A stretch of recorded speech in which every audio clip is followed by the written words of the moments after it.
What's going on, my fellow A-Plusers? Welcome back once again to a brand new episode of A-Plus Hero Report, your weekly stop for your Marvel, DC, television, and movie news right here on our YouTube page, A-Plus Hero Report. It is I, your host, Adam Perez, joined once again, but my fellow nerd in crime, Stuart Branscombe. What's going on, Stuart? How are you doing today, man? I'm doing really good myself. I don't know if it's my end or if it's gonna show up like this on the actual video, but you are like really lagging. Oh, am I? I probably am. To be honest with you, it's just the internet connection around here. Sadly, hopefully it'll get better as we go along. Like just hitting the live broadcast took a while for it to go live, so I'm probably wondering if it's gonna be laggy like this. Like, am I still laggy? Yeah, a little bit like you're freezing like every few sentences, but yeah, it might just be my end. I'm not sure. We'll have to watch the video It's afterwards to probably, see. knowing me, it's probably my end. That just is how the internet connection works around here, unfortunately. I'm trying to see if there's anything else that maybe I can close down to kind of help it work out. But you know, we'll figure it out as as the episode goes along. So hopefully it'll get a little bit better. Because I do Thankfully have your voice is good though, so like your voice can be heard all throughout. It's just your actual like video. So the most important parts are taken care of. So that that's all that matters, guys. But hey, listen, guys, welcome. Happy Sunday, everybody. It is 11 o'clock. Maybe it's lagging like I'm lagging, guys, because to get up at 11 o'clock this morning, I almost forgot that we changed the time to our show from 12 o'clock noon to 11 a.m. Central Time. So we're here, though. Hopefully, we can inject ourselves with some energy and push through this. How's your weekend been so far, Stuart? It's been good. I just started working back at the theater. We just started opening up Nice. theaters in the Bay Area, so got my job back there. Hey Um, man, that's I'm first of all, I'm glad that you got your job back. I'm glad that like the place didn't open up again and then didn't even like call you back. Like, hey Stuart, we want to employ you again. I'm glad that you got your job back, man. yeah, I would have been surprised if they opened back without like at least giving me a call or letting me know. I'd be surprised. Like, whoa, what really?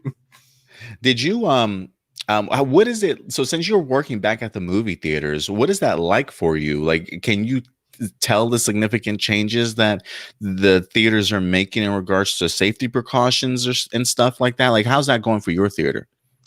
Not well yet. I'll say this: it's safe for me working there. I wouldn't quite trust it to like actually go to see a movie yet. And the reason being, it was the exact kind of thing that I was kind of worried about when it comes to Cinemark in general. And this could change next weekend. I'll definitely like keep you posted about this stuff.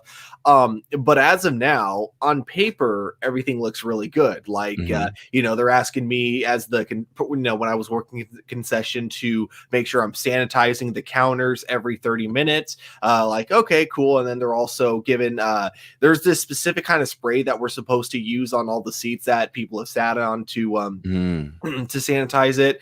Mhm. So we're supposed to be doing that after we clean the theaters and all that. So it's like, okay, this all sounds good. This all sounds like if we do all this, it'll definitely, make going to the movies a much safer experience. The issue is that, and I don't know if it's because they couldn't find enough people because this was very last minute when we started opening up. So I'll give them the benefit of the doubt and say that maybe they just didn't have enough time to prep and things like that. But essentially, it just became one of those things where I didn't have a free time to ever wipe down the counters every 30 minutes because, there's a consistent Mhm. line for a little Mhm. over an hour and a half. And the issue is when I finally do have time to sanitize those counters, what's going on is like I also have to stock the fridges and do all this other really important stuff that, I mean, obviously making sure public safety is obviously should be the number one priority, and it is for me, but it also just means like, all this other stuff that I have to get done I can't do because I'm sanitizing counters. I'm kind of curious. I thought some movie theaters were going to go so far as to like hire additional help or like hire an actual like cleaning team where like Mhm. that's their own, like that's their purpose of actually being there while everybody else is still doing, their theater jobs. I guess that's not the case, or do you just think maybe Nope. your particular location just didn't do that? Like I said, it might just be our location for this particular day, Mhm. because again, last minute. But essentially, one of the other things that happened is one of the managers had to do both ushering and cleaning Mm. theaters along with sanitizing the seats, and because of that, he wasn't able to get stuff done like on time, and or he was, but like it was all like very rushed and like more overwhelming than it should have been. You know, That's if yeah. fascinating. Yeah, that's definitely fascinating to me. Because it does make me wonder now, like how other theaters are kind of handling things that are going. I mean, I'm sure each theater is different in their own right, Mm. just because of their their crew and stuff and the amount of people that they have working for them. So I am curious to see because you're the only person that I know that works at a movie theater, so that's why I wanted to ask you, like, as somebody that works there, what it was like for your experience as far as like your particular Cinemark. Yeah, I haven't had the chance to go to the movie theaters as of yet, so I haven't had to see like what AMC theaters and what Regal theaters are kind of doing also on their side. So, but that's fascinating stuff, man. Thanks for bringing that up, Stuart. Yeah. One last thing though. This wouldn't work well with our theater because we have like the fabric seats and everything like that, but it would Mhm. work well if you went to a theater that had like the Like the leather seats upgraded and all stuff. that. Mhm. Some theaters are now handing out like wipes for the seats themselves. So if you don't trust that they did a good job sanitizing it before you get in there, you can actually like do that yourself. So that is like kind of the one benefit. The issue is ours are made out of fabric, so we need a specific chemical to sanitize it. That doesn't come with the wipes. But yeah. Interesting. Okay. Okay. Yeah, I did not know that. Right now, because I know some theaters are definitely open. Are they still doing 30% capacity, or are you doing 50%, or what's that for Cinemark? 30%. 30% still right now. Okay, I wasn't because I know they started off at 30. I just wasn't sure if they had been open up enough to where they're like, you know what, let's kick this up to 50% right now or not. Yeah, no, not quite yet. which Okay. which that's like that's I'll give them credit for that. That's actually pretty good. I think 30% is a good number for now, at least. Yeah, no, I definitely agree. It certainly feels like it. So I'm definitely ready to go to the movies. I just haven't pulled the trigger yet. So we'll see what happens, guys. But yeah, hey guys, I'm kind of curious. Have you been out to the movie theaters as of yet? And if you have been, what's your experience like? Do you feel a little bit safe? Do you not feel as safe as you thought you certainly would? Go ahead and definitely let me know your thoughts in the comment section box below, ladies and gentlemen. Couple quick honorable mentions, guys, before we even get into our main topics, because we have 6 topics for you guys today that are just all over the landscape. This is actually, I feel like this, Stuart, I feel like this is our first week when it comes to Marvel, that Marvel just like covered the airwaves, if you will, or the internets with a ton of news. I feel like they've been so silent for such a long time that now we're getting a ton of information, guys. So we've got a ton of Marvel news for you guys today. But a couple quick honorable mentions that I wanted to go ahead and bring to you guys' attention. The Batman, which actually halted production a couple of weeks back due to somebody contracting COVID-19, has resumed production. So the Batman has officially began filming once again. That's definitely got you excited, huh, Stuart? Oh yeah.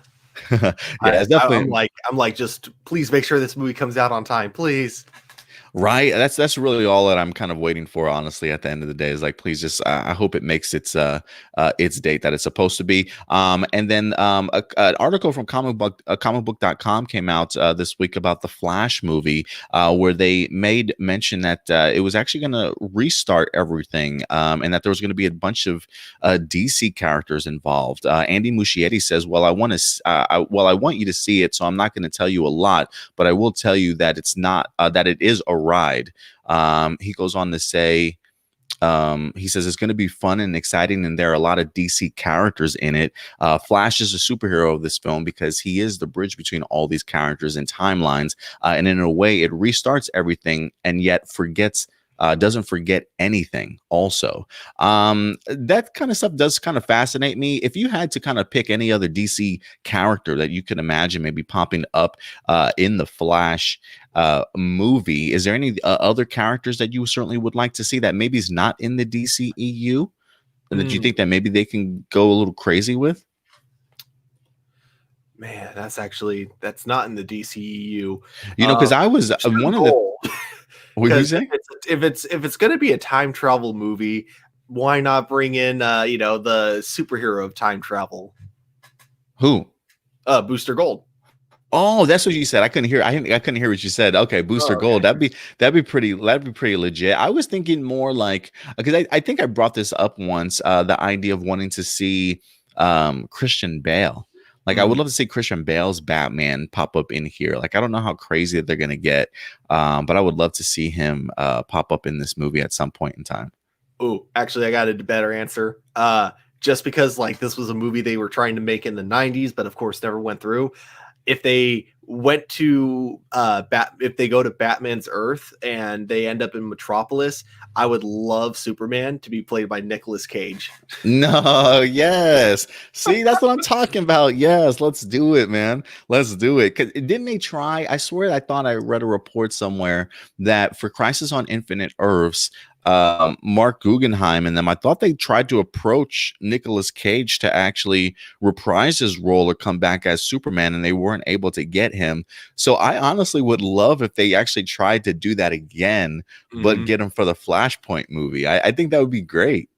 Yeah, the it was funny because like the producers of the Arrowverse were like told that for Crisis on Infinite Earths they can go all out. They can ask whichever like movie actors they want to be a part of it. The issue was they didn't have the budget to like actually be able to Mm. assure they'd be a part of it. So but it is still cool that they let them do that. But yeah, for the Flashpoint, since this is a movie, obviously they'd be able to offer Nicolas Cage like an actual amount to show up. Yeah, that's for sure. Because I'm sure he could probably use it. Bring Nicolas Cage back. I'm so ready for it. So we'll see. We'll see who winds up popping up in this Flash movie. But guys, we're about to get into it. Are you ready to go ahead and tackle some of these topics today, Stuart? Yes, I am. Awesome, awesome. All right, let's go ahead and start diving into our first one. Listen, like we said at the top, Marvel has been quiet for quite some time, and maybe for good reason. As this past week, we've been getting a ton of information that's been coming out of Marvel Studios. One of the biggest news that dropped earlier this week, ladies and gentlemen, is that we could potentially have our new big villain announced for the Marvel's cinematic universe. This story actually comes to us, guys, from Deadline.com, letting us know that Jonathan Majors has officially been cast or joins the Marvel Cinematic Universe, lands a major role in the next Ant-Man movie. So again, this comes for us from Deadline.com. Jonathan Majors, it says exclusive, after making after a star-making turn in HBO's hit series Lovecraft Country, Jonathan Major is now ready to make his mark in the Marvel Cinematic Universe in a big way. Majors has been tapped for one of the lead roles in the next Ant-Man movie opposite Paul Rudd and Evangeline Lilly. The studio had no comment, but sources close to the project say he's likely to play the supervillain Kang the Conqueror. It also says that sources add that, like with so many new characters in the MCU, there could be a twist on how the character is featured in future films. But as of now, he is likely to be one of the main villains in the next installment of the franchise. It does say that Peyton Reed, who directed the first film, returns to helm the latest installment as well, although it does have a different writer with Jeff Loveness that's penning the script.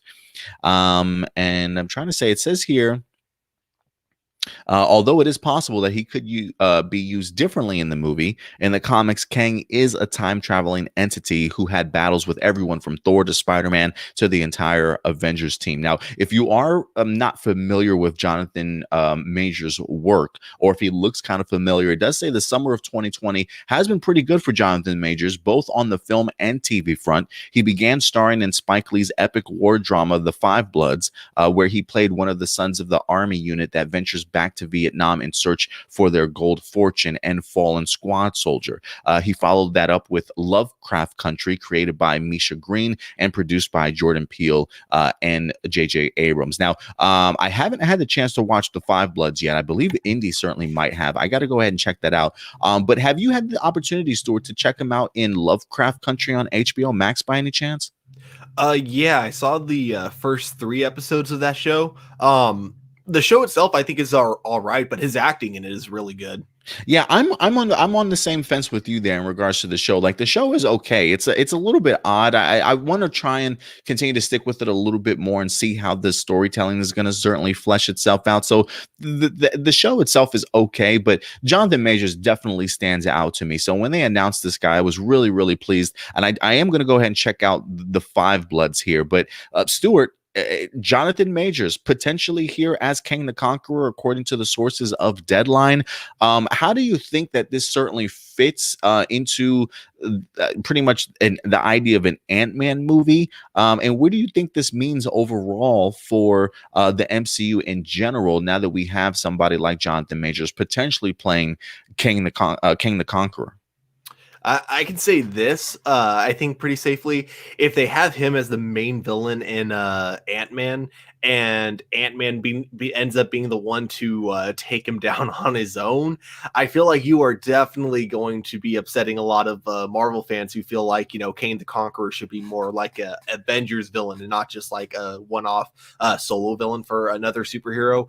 But at the Mhm. same time, I do think like if they are going to introduce him in any MCU film, but like still keep him around for possibly like more Avenger future appearances and all that. I do think Ant-Man does make a lot of sense because, with Ant-Man, they're the ones like dealing with the quantum realm type stuff, which we've seen in Avengers Endgame can not only lead to like, traveling to other like dimensions, but also can lead to straight up time travel as well. So it does make sense that, in terms of like what Ant-Man kind of does with the potential of the quantum realm, it does make sense that King the Conqueror would be more interested in trying to get like that kind of technology for himself, I guess. So yeah, it's I'm very yeah. The thing I'm most interested in is that yeah, with it being an Ant Man, part of me is kind of expecting an Iron Man 3 type twist where it's all going to Mm. turn out to be like just a random, like a normal person essentially, but he has the persona of being someone like this, really powerful warlord, King the Conqueror, but not sure. Yeah, you know what? You bring up a good point because just reading the article itself talking about how he could possibly be presented with a little bit of a twist, right? That he may not be showcased accordingly as to how we probably expect.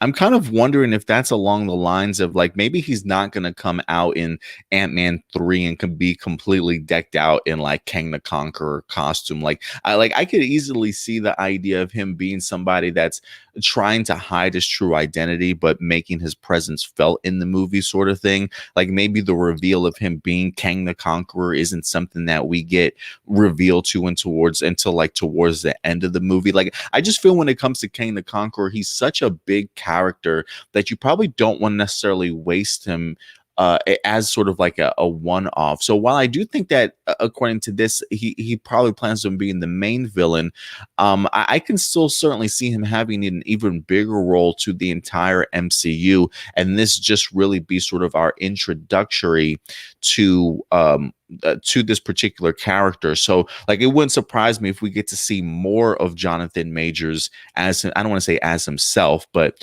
without the big old get up and makeup and prosthetic and costume and whatever the case may be. And then all of a sudden it comes out by the end of the movie that this guy is more than what he certainly is playing up to be. But the idea of King the Conqueror being an Ant-Man, it certainly makes sense in the sense of like you mentioned, if Scott and Hank and them are going to be messing around with the quantum realm. I mean, Scott is the one that came up with the idea of time traveling in the first place for Endgame. Maybe this is the reason why King the Conqueror has popped up in here, either to confront Scott, maybe to get some more intel and play a pivotal role in the movie on these two, so that he has maybe King has a broader plan for everybody in the MCU at some point in time. But I do think that this is I do think that this is possible. And you know what, Stuart? Going back to what Peyton Reed mentioned a couple of weeks back about how big this movie was going to be, right? That it wasn't going to be just because Ant-Man's a smaller character. It isn't like we're going to be focusing on Ant-Man and his neighborhood, right? That it's going to be more sprawling and much bigger in a sense. I'm wondering if that has a lot to do with maybe just Kang the Conqueror and his presence being in there. That something like that does deserve something more sprawling. What are your thoughts, though? Um, Honestly, I could see that. Especially something I just thought of during all this is more than likely if they go full on like he is King the Conqueror, his role I could see it being played the same way they did Thanos in Guardians of the Mm. Galaxy, the first one. Uh, but if they don't go for that, if they go with him being the main villain for Ant-Man, even though I see it as a very entertaining movie and I see it like definitely living up to like what the director was saying, like it being a lot more epic than the previous two, and I think I'll still have a good time personally. I'm just like wondering how like overall like Avengers and Marvel fans are going to feel about him being used in just Ant-Man. So that's like what I'm more curious about. It's like the fan reaction from it because I I'm not like as big on Marvel as I am with DC, but I still like enjoy Marvel a lot.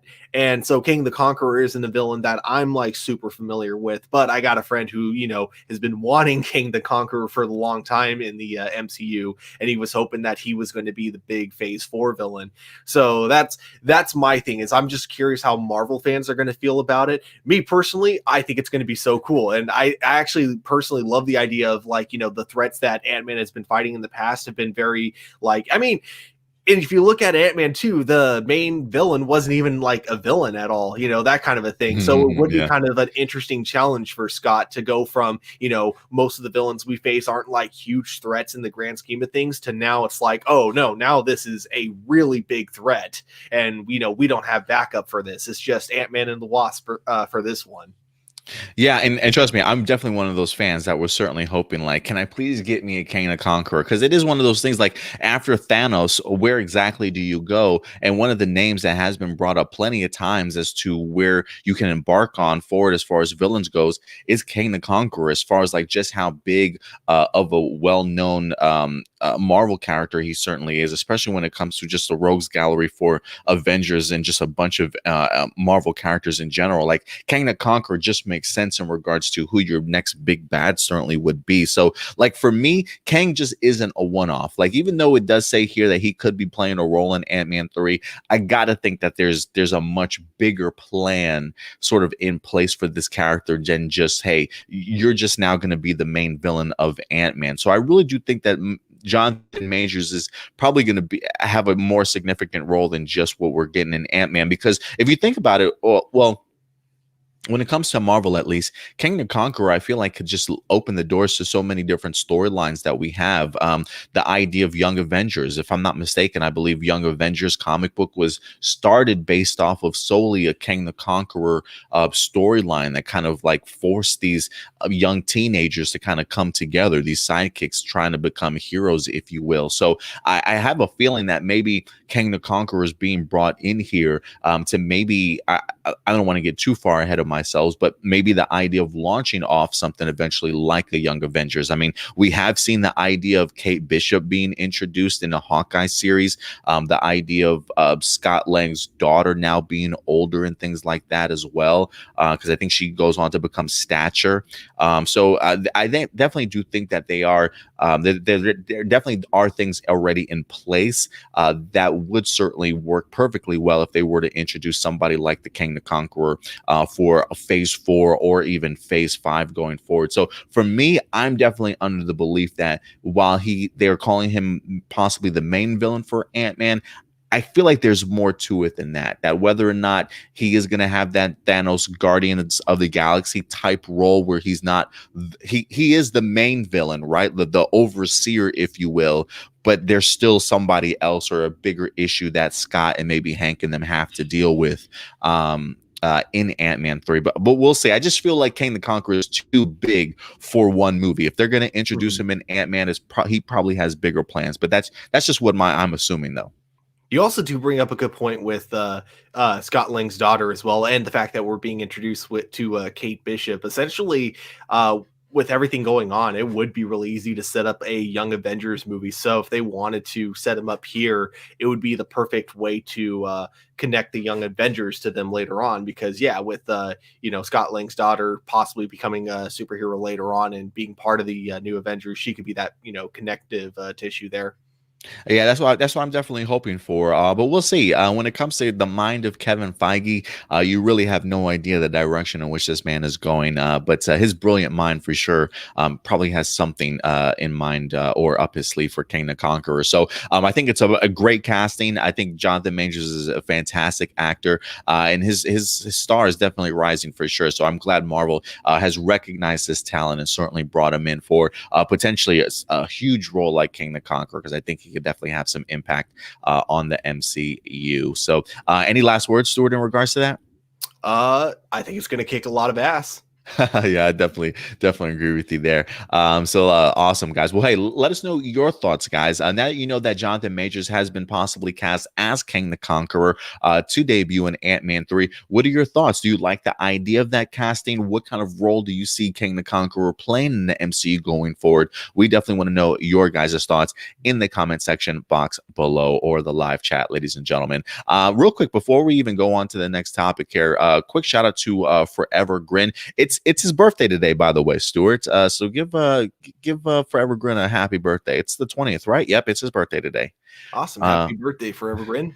yeah, for sure. And then we got Jessica Fryman certainly coming through. Also, looks like she's got her live viewer question ready. So we'll definitely get to that here in just a second. And Jessica, we are going to be actually answering, if you will, your question from last week, because you did ask us a question about Harley Quinn season 3. So we're going to be getting into that later on today for you. So let's go ahead and continue along here with our stories. We're going to go ahead and continue to move over to the MCU as well. If you thought we only had one casting announcement this week, you're wrong, guys, because the Marvel is just like, here's more doses of information. This one is actually going to be in regards to their upcoming MCU series on Disney Plus in She-Hulk. This comes to us from Deadline.com, guys, reporting to us here that Tatiana Maslany has landed the title role in the She-Hulk Marvel series. It says exclusive. After tapping Kate Coiro as director, Marvel Studios looks to have found its star to take over the title role in its She-Hulk series. Sources tell Deadline that Orphan Black star Tatiana Maslany is the choice to play the title character in Marvel's She-Hulk series for Disney Plus.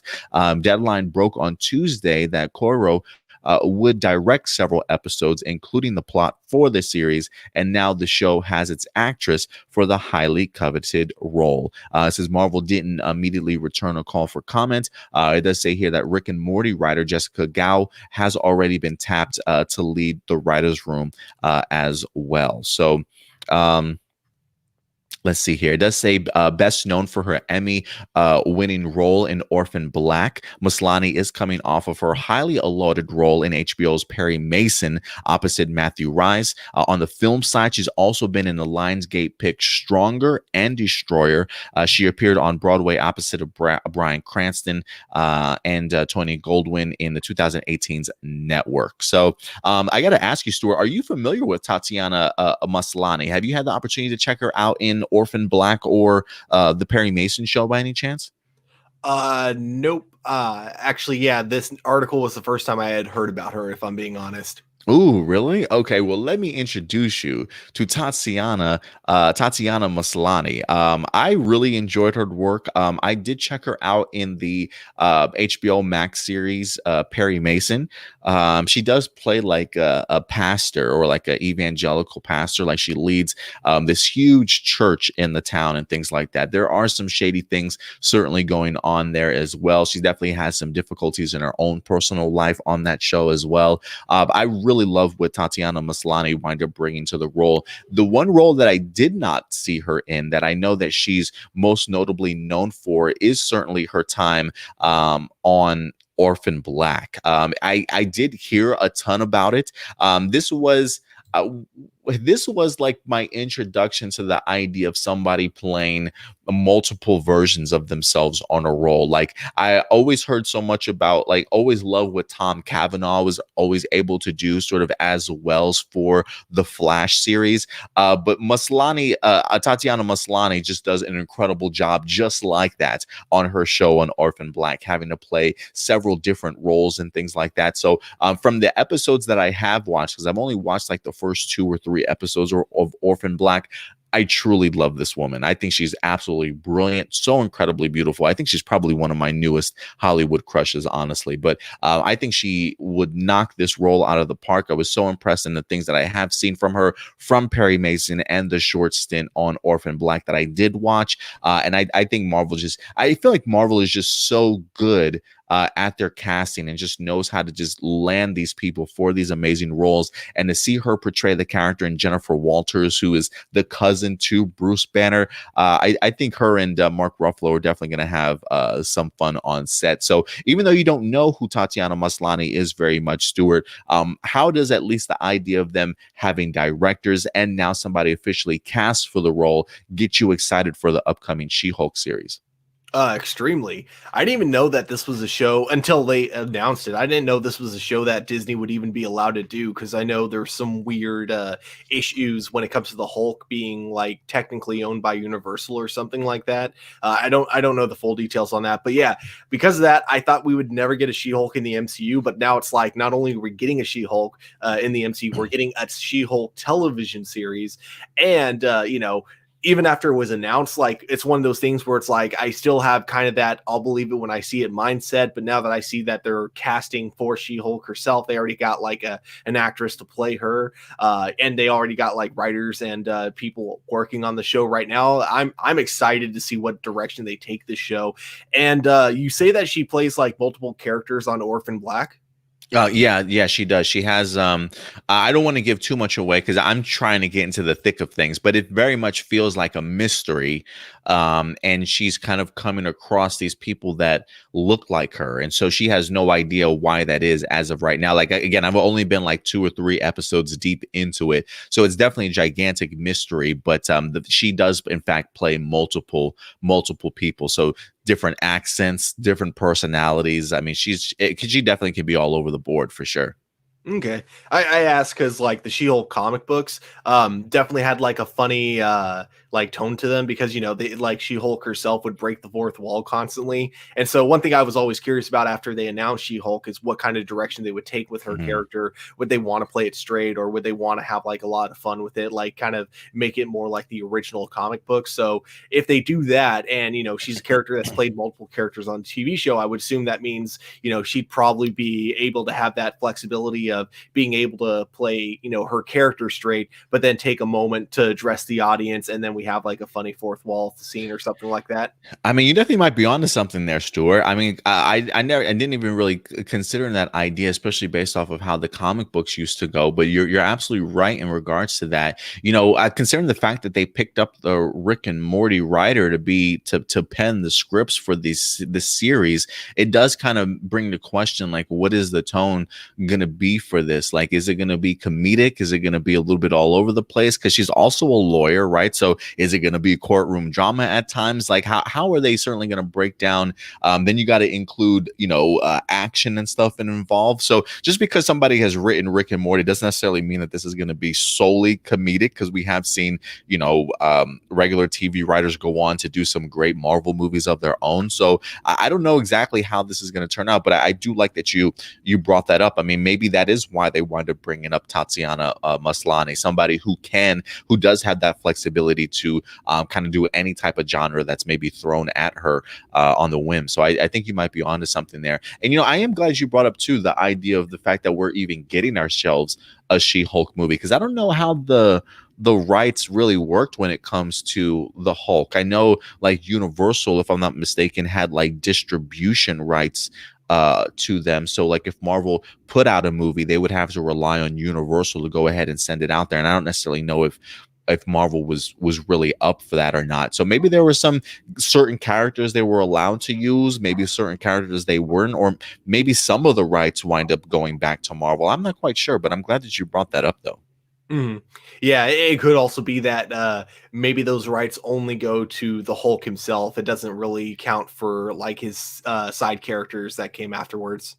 Yeah, most definitely. I'm gonna have to do some extra research in regards to that. But I will say this: I feel like because of the fact that we now have a writer, we now have a director, we now have or at least to do a few episodes. Now that we have our star officially cast, I feel like this is further along than a lot of other like Marvel shows, if you will. Like I know that they've got Winter Soldier that's currently filming. We've got WandaVision, if I'm not mistaken, that is currently wrap production.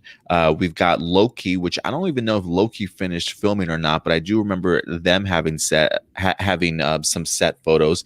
This is probably like the next Marvel series that I feel it's pretty far along, right? Because Miss Marvel hasn't been cast, Moon Knight hasn't been cast, and things like that also. So I'm wondering if maybe we get She-Hulk a lot earlier than maybe we even anticipated we would get this series. Not that they're rolling film already, but the fact that they've got a lot of key people in place makes me feel like they're probably either ahead of schedule or they've moved things around, and we might get this earlier than we assumed. Yeah, could also be that maybe during quarantine, it's like, well, we can't work on shooting anything that we have now, so let's work on some future projects. At least have it all written down so we're ready to go when the schedule comes up. At least that's what I'd be doing if I was in charge of Marvel. I mean, hey, right? I mean, you can't film anything. Let's start filling up some of these roles. At least still being proactive during this pandemic, because we have been asking ourselves, like, Marvel, why is everything so quiet on your end? Like DC's just putting out a ton of news. Let's get some information here, Marvel. So this week definitely was our Marvel week for sure. But ladies and gentlemen, definitely let us know your thoughts. Not that Tatiana Maslany has officially been cast as She-Hulk. What do you think about the casting? Have you had the opportunity to check out some of her work? And if so, what did you certainly think of it, guys? So definitely go ahead and let us know your thoughts in the live chat or the comment section box below, ladies and gentlemen. And with that, Stuart, we're going to go ahead and jump over to our next topic. Again, staying in the realm of Marvel here and going along with the Marvel television shows. I feel like we're continuing to get ourselves more information that's dropping here in regards to Miss Marvel specifically. And I'm kind of keeping my fingers crossed that maybe we get ourselves a casting announcement soon. But in the meantime, ladies and gentlemen, this comes to us from the Hollywood Reporter, letting us know that we have some directors on board for the series. Miss Marvel finds directors in Pakistani Oscar winner Bad Boys for Life filmmakers. This is an exclusive from the Hollywood Reporter itself. It says Adele Arbi and Bilal Fallah, the duo behind this year's Bad Boys for Life, have been tapped to work on episodes of the series. Charmine Chinoy, a two-time Oscar winner in the documentary short category, has also joined the helming roster of the series, as has Mira Minan, whose credit includes episodes of The Walking Dead, The Punisher, Titans, Dirty John, and Outlander. So it does seem as though the Marvel series itself is assembling its directors team, getting everybody attached to it as well. It says the Miss Marvel hails from head writer Bisha Ali and centers on Kamala Khan, a Pakistani American teen. The New Jersey-based hero broke ground in 2014 as Marvel's first Muslim character to star in her own title, and she will become Marvel Studios' first on-screen Muslim hero. Marvel Studios' Kevin Feige has said that in addition to appearing on the small screen, Kamala Khan will be included in future Marvel films. The studio is currently in search of an actor to play the hero, whose comic has explored her identity as a Pakistani American living in a religious family in New Jersey while trying to find her own way. And then, of course, you've got El Arbi and Fallah, who successfully revived the 25-year-old Bad Boys franchise with January's third installment. So, Stuart, we got some Bad Boys for Life action coming to Miss Marvel. Certainly not a duo of directors I certainly thought we would have for this, just based off of simply the idea of the movie Bad Boys for Life. But for me, if anything, it just tells me that they're probably flexible enough to be able to come into this Miss Marvel series and hopefully knock it out of the park after their successful take on the Bad Boys franchise. One, have you had the opportunity to see Bad Boys for Life? And if so, what are your thoughts kind of going into this of them now being attached to Miss Marvel? Yeah, still to this day, the only one I've seen was the first Bad Boys movie, and that was like years ago. So if I'm being Stuart, honest, we I gotta know. get you on some Bad Boys for Life Uh, binging, man. You'll love them. yeah, I'm sure I will. Are they on HBO Max or Netflix? Because I might check them out there They and might sometime be this week. somewhere. I'm not sure where they're at though. I'm sure if I Google it, it'll pop up on one of those places. But yeah, I do know that like a lot of people did like Bad Boys for Life, so I'm sure like yeah, it is a good choice in directors. It also does kind of because you know Bad Boys for Life is a very much action heavy movie, right? Oh, you're muted. Oh, thank you, Stuart. To be honest with you, man, while I give you a hard time for not watching Bad Boys for Life or Bad Boys in general, I have not watched Bad Boys for Life, but I have watched the other Bad Boy movies. But I have not had the opportunity to watch the newest one myself. Okay, okay. Because yeah, I assume with like those being like huge, heavy, high budget But action they movies, are high the fact budget action movies, yeah. yeah, yeah. So like getting a director from Bad Boys for Life to come back in or to come in to do Ms. Marvel kind of gives me the idea of, oh man, this is probably going to be a really big action show then, which of course is Marvel, so I'm not too surprised. But it also kind of indicates that they really are not afraid to give these shows like a really big budget to make you feel like you're just watching a full length feature that's been split into like 8 individual segments, or however many other episodes they do. I'm assuming 8 is like their number that they're going for. I um hope so. Did they ever say how long Falcon and Winter Soldier was? I thought it was like 6. I thought it was like 6 episodes, but maybe I'm wrong. Maybe I'm thinking Obi-Wan Limited series. Yeah, it might be 6 too. That also makes sense. But yeah, no, I do love though. Looking at not just them, but like everyone working on the show so far. I do like how they have a very like Pakistani heavy like writing team and all that. So for a fact that they're going to be able to actually have it be like so. It won't just be there for like a face to for people to relate to. It'll actually be like people will be able to write into that character for people to relate to, and I think that's really important. It's one thing to show diversity by just showing it, but it's a whole nother thing to actually be able to have that diversity and also be able to explore that level, that other writers wouldn't be able to. Yeah, no, I definitely agree with you there, man, especially in regards to the idea of just having that added diversity. I think Marvel has done a brilliant job in regards to just having so much inclusion in their movies and then having people being able to come behind the scenes and portray those characters and write for those characters. And so the fact that they are including just the Muslim community and things like that, I think it's absolutely brilliant for them to go ahead and do that.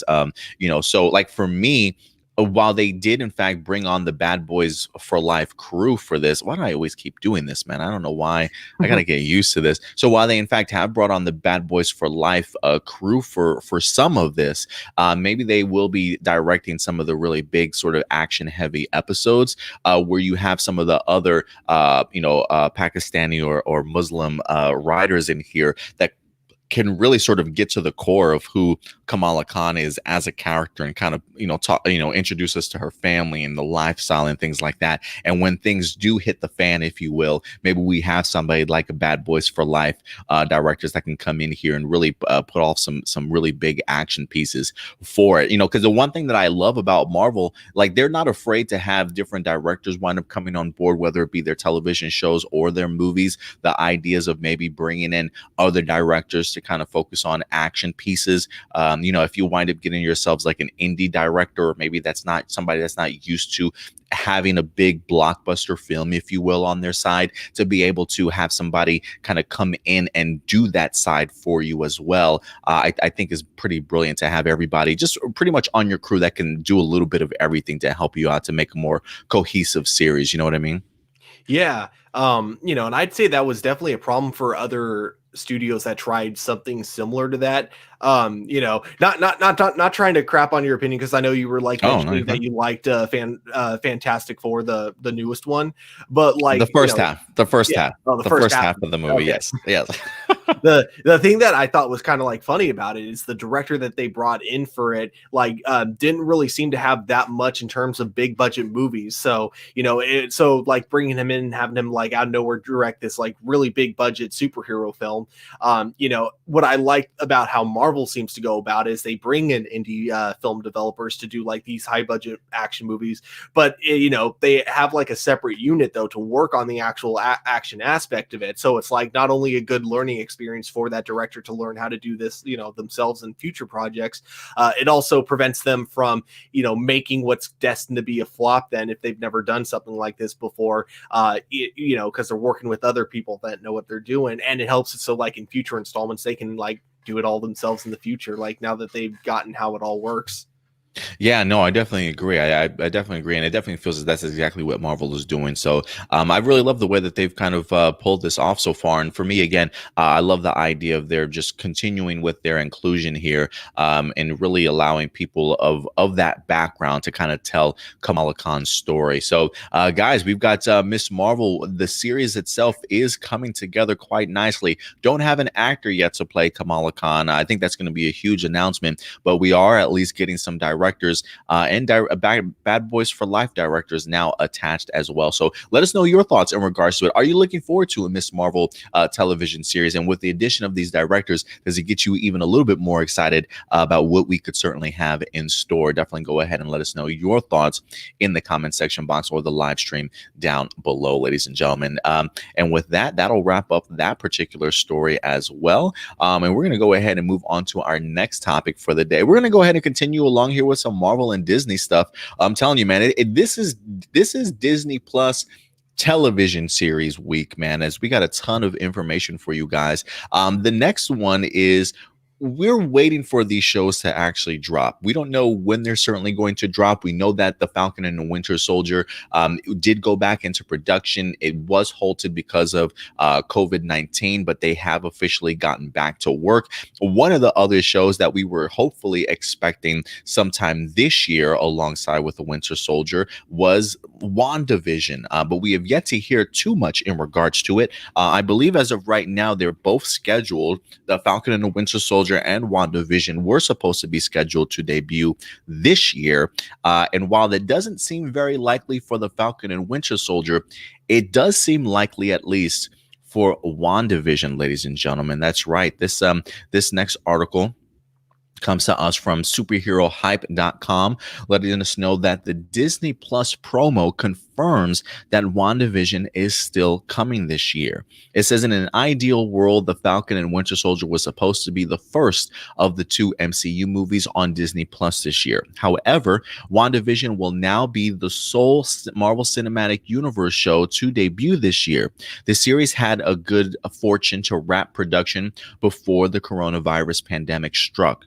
While The Mandalorian Season 2 will be Disney Plus's flagship series this fall, the streaming service has confirmed that WandaVision is still arriving this year. It says the promo also noted that X2, X-Men United, and Marvel's 616 docuseries are also coming in 2020. Regardless, WandaVision is still prime Marvel attraction on the horizon. So, listen, I'm going to be honest with you. I'm so glad that we're getting WandaVision this year. This is probably, WandaVision for me is probably my most anticipated series, if you will, for MCU stuff. So the idea that they managed to go ahead and avoid the pandemic and get all their filming wrapped up, I think is absolutely brilliant. From all the stuff that I've been hearing about what this show was certainly going to offer from its actors and from what some of the writers have talked about, it's going to be all over the place, probably a little bit bonkers, half sitcom, half cinematic sort of experience, if you will. But this promo is all for everything that's coming out in 2020. So the fact that we even get to see the WandaVision highlighted on this promo just is a confirmation here that Disney does have plans on pushing this out before the end of the year. If anything, I probably would assume it would probably drop in December this year, hopefully following the Mandalorian Season 2. So just to kind of break this down for you guys in regards to who's actually even in this show, it says Elizabeth Olsen and Paul Bettany will reprise their respective roles in WandaVision. Additionally, we also have Kat Dennings, who will return from the Marvel movies. She's the one that played Darcy back in Thor. We also have Randall Park, who signed on to play Jimmy Woo, a character who originated from Ant-Man and the Wasp. And then it says the show will also introduce Tayana Paris as the grown-up Monica Rambeau, who we actually also, or Rambo, who we actually also saw from the Captain Marvel movie as well. So our younger version from her in the Captain Marvel movie also. So, Stuart, we've been asking, hey, when are we going to be getting some of these these Disney Plus, Marvel shows? Well, it seems we definitely have our answer, man, here. Towards the end of 2020, WandaVision will be here. What are your thoughts? Are you super pumped for this or what? Two thoughts on this whole thing. First one is I have never been so happy to be wrong before because every time we talk about the Marvel shows on the show, I feel like during the pandemic I've been saying, yeah, I wouldn't be surprised if we don't get any of them until like middle of next year, essentially. And it wasn't me trying to just be like negative. It was me just like trying to look at it realistically, and more than anything, I'm just trying not to get my own hopes up. Essentially, I feel you. that's kind of what it all comes down to, honestly. But yeah, now finding out that this show is coming in 2020 gets me really excited, and also gives me a lot of hope that it won't be too long afterwards until we see Falcon and the Winter Soldier. So all that going for it, I'm excited.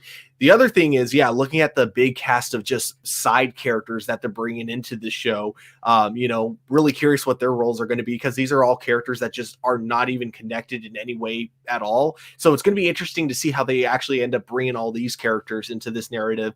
I just hope they don't do it just because they can. I'm hoping that it does serve a significant part into the story. Although then again, I'm going to be totally honest here. I don't like that Darcy's coming back. I didn't like her in You're the not a horror fan of hers? movies at all. Okay. So I don't like that she's coming back into WandaVision. But I don't know.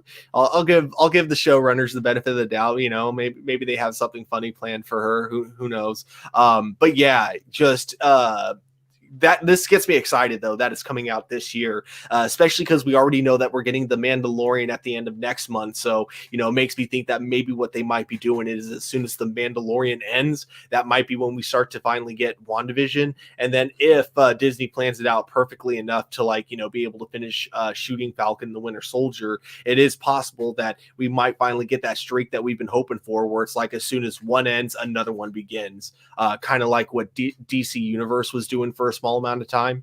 Oh yeah, no, I'm hoping that's the case. Like, I would love to see one of these series ends and then another one actually just kind of pick up or begin, sort of thing. Because trust me when I say Disney Plus could use that sort of original content and just that type of release schedule, honestly. Because one, for me, when it comes to Disney Plus, I don't really feel as though I don't want to say that I haven't gotten my money's worth, but I was kind of hoping that maybe when they launch they would have a lot more stuff like in the pipeline to kind of be ready to be released in order, if you will. Certainly the pandemic definitely didn't help Disney Plus at all with that, but hopefully with some of these other shows going back into production, hopefully they can wrap up, and hopefully by the time that WandaVision concludes, maybe we could have something like the Falcon and Winter Soldier sort of ready to go, and just kind of jump off from there. Because Disney Plus really could utilize just that kind of momentum of original series content being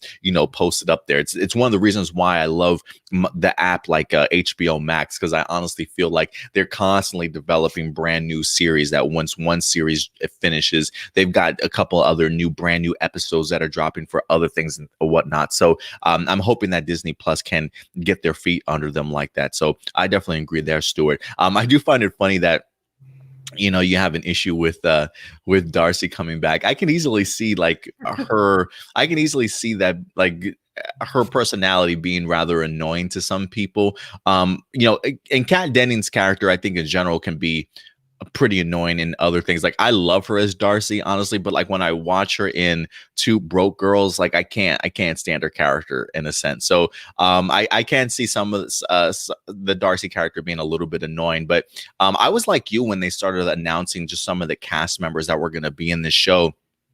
It did feel a little bit all over the place. So I am kind of wondering how this is all gonna fit together, honestly. I mean, based off of the fact that they have talked about that maybe the first half of this show is going to be more sitcom like, whereas the other half will be more cinematic. I can easily see like just these characters being completely random, like whatever world Wanda's making up in her head, like whatever reality that she's creating. It wouldn't be surprised to me if Monica Rambeau is like her next door neighbor or her boss or somebody across the street, right? Like that annoying neighbor that comes knocking on your door, comes in all the time. Like I can see some of these characters just being completely randomly thrown in there as just these side sort of co-stars, if you will, to this WandaVision show before it gets into something even more epic for its cinematic side. So the casting definitely does have me scratching my head, but leave it up to Marvel. I think they have something really bonkers on their hands, and I think it's going to be pretty impressive. So for me, again, this was my most anticipated of all the MCU series that they wind up dropping, especially because I'm really leaning towards the idea that Wanda is going to have a really huge role to play in phase 4, considering the fact that I think she's even cast to be in the Doctor Strange movie also. So I'm expecting some huge revelations in here. I'm expecting a lot from this, to be honest with you. Like, I really want to see just that relationship grow further with the Vision. I really want to see her creating like their children and stuff. And I'm really hoping for some type of psychological like break, if you will, from the Scarlet Witch character. Because so I'm expecting big things from this series. What about you, Stuart? Two things I'm hoping for from the series. One of them I just came up with now when you were like talking about like how they might utilize these side characters. With it being kind of a sitcom type show for its first half, I think it'd be great that whenever like a guest star or like another MCU star like pops onto the show, we get like the laugh track. Although it does like the cheering track, like whenever like a new character pops up, you just hear like the crowd cheering, "Yay!" Yeah, like applause. Yeah, yeah, I can Yeah, totally see that. exactly. Um, dang, I actually almost Like completely forgot what I was it, gonna say for the other thing. it really wouldn't surprise me if we have that sitcom. Like, if I'm talking like Family Matters, step by step setup, man. Like, I want to see somebody come through the front door and yay, you cheer for the co-stars that come through. Have Vision have his own like take on the did I do that type of thing. No. Like not that line Yeah, specifically, but just I like get he you. does something similar. Okay, just remembered what the second thing was. The other thing is I think they could potentially use this movie if it involves rewriting reality, like they make it seem like it is. Maybe she rewrites reality so she never lost her parents, and therefore we temporarily have ourselves a Magneto. And even if he doesn't stick around for that show, because reality goes back to normal at the end, probably. They could still have an established actor for Magneto for if they ever decide to introduce him into future MCU movies. Yeah, it's definitely possible. It's definitely possible. We still have no idea how they're going to go ahead and even introduce the idea and concept of mutants to the MCU. A lot of people have been leaning on the idea that this certainly could maybe be that television series that at least opens the door for something along those lines. So maybe you're certainly onto something there, Stuart. It would be a great way if they wanted to utilize Magneto or at least just introduce Eric in some way. Maybe this is their way of doing it. I've always been very much under the impression that this is gonna be very much sort of the beginning of Wanda's sort of mental breakdown. The idea from the comic books, from the comic storyline House of M, the idea of Wanda creating no more mutants. For me, it would be really fascinating if she somehow was the creator of mutants, or kind of uh, put the match to the lighter or the flame or whatever the case may be to kind of really put everything in order to start seeing the birth of mutants all over the place. So we'll see what happens from WandaVision to Doctor Strange to the Eternals, if it's all going to kind of coincide together. But there are some potentially really big ramifications that could happen from this series alone. And for me, I think that's probably why I'm so anticipating this series, honestly. Very last line of the entire TV show. So throughout the 8 episodes, she learns that she and her brother had a very rare genetic disorder that gave them their mutated powers, essentially. Mm. Very end of the show, her feeling very different and left out.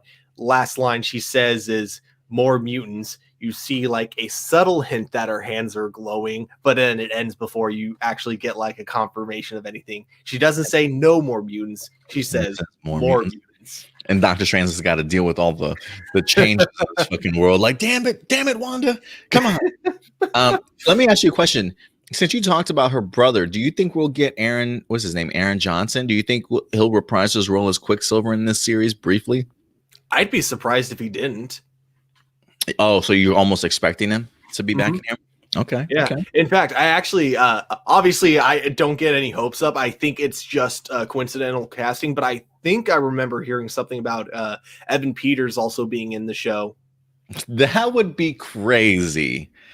That would be crazy if Evan Peters. I would absolutely love it. I would be here for it because I remember the big debate when they announced Quicksilver for Age of Ultron and Days of Future Past, and they had the big debate. Who's your Quicksilver? Do you remember that? Like people would debate. Oh, and everybody was on Aaron's side. Everybody was on Avengers side, and we saw how that turned out for Evan Peters as Quicksilver. Clearly impressing. He's definitely my favorite for sure. But I would. Whose side were you on? Were you team Aaron or were you team Evans? Given that I think prior to seeing X-Men Days of Future Past, I wasn't into American Horror Story yet, so I'd never seen him in that show. So the only movie I had seen him in was Kick-Ass, and coincidentally starring Aaron Johnson, like as the main We're both character in there together. That's right. Yeah. I always wondered actually if they ever like had a bet on who would be the better Quicksilver or something. I gotta think that I don't know. Who knows? I feel like maybe they're friendly, but a friendly bet. You know what I'm saying? Yeah, friendly bet. I don't mean like a rivalry kind of thing.